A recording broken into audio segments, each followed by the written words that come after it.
एमपीएससीचा paper खरंच तब्बल 40 लाख रुपयांना विकला गेला का? महाराष्ट्र लोकसेवा आयोगाच्या भरती प्रक्रियेला हादरा देणारी बातमी समोर आली असून या महाघोटाळ्यात एमपीएससीच्या 3 अधिकाऱ्यांसह तब्बल 6 जणांना बेड्या ठोकण्यात आल्या आहेत. महाराष्ट्र लोकसेवा आयोगाच्या ड्रग इन्स्पेक्टर ग्रुप बी भरती परीक्षेच्या पेपर फुटी प्रकरणाने संपूर्ण महाराष्ट्रात एकच खळबळ उडवून दिली आहे. 22 मार्च रोजी पार पडलेल्या या परीक्षेत मोठा गैरप्रकार झाल्याच्या तक्रारी थेट एमपीएससीकडे आल्या होत्या. त्यानंतर आयोगाने तत्काळ प्राथमिक चौकशी सुरू केली. या चौकशीत अत्यंत धक्कादायक बाब समोर आली. परीक्षा सुरू होण्यापूर्वीच एका उमेदवाराच्या हातात प्रश्नपत्रिका पोहोचली होती आणि त्याने याचा थेट गैरफायदा घेतला, अशी अधिकृत माहिती स्वतः एमपीएससीने दिली आहे.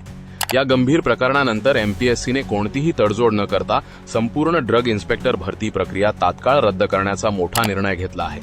इतकेच नाही तर या प्रकरणात मुंबई क्राईम ब्रांचने तातडीने कारवाईचा बडगा उगारत 6 जणांना अटक केली आहे आणि धक्कादायक म्हणजे यामध्ये एमपीएससीच्या 3 उच्चपदस्थ अधिकाऱ्यांचा समावेश असल्याचा समोर आला आहे. दरम्यान या प्रकरणावरून आता राजकीय वातावरणही चांगलंच तापलं आहे. राष्ट्रवादी काँग्रेस शरदचंद्र पवार पक्षाचे आमदार रोहित पवार यांनी अत्यंत खळबळजनक आरोप केला आहे. रोहित पवार यांच्या दाव्यानुसार हा संपूर्ण पेपर उमेदवारांना प्रत्येकी 40 लाख रुपयांना विकला गेला होता. टीप हा आमदार रोहित पवार यांचा थेट आरोप असून या आकड्याची अद्याप अधिकृत तपास यंत्रणांकडून स्वतंत्र पुष्टी झालेली नाही. सध्या या संपूर्ण महाघोटाळ्याची मुंबई क्राईम ब्रांचकडून कसून चौकशी सुरू असून एमपीएससीकडून या परीक्षेची फेरपरीक्षा घेतली जाणार आहे. पण सर्वात मोठा सवाल उरतोच, लाखो विद्यार्थ्यांचे भविष्य ठरवणाऱ्या एमपीएससी सारख्या अत्यंत गोपनीय परीक्षेचा पेपर बाहेर फुटलाच कसा? या रॅकेटच्या मुळाशी नेमकं कोण बसलंय आणि याला जबाबदार कोण? तुमचं यावर काय मत आहे? कमेंट बॉक्समध्ये नक्की व्यक्त व्हा. पाहत रहा.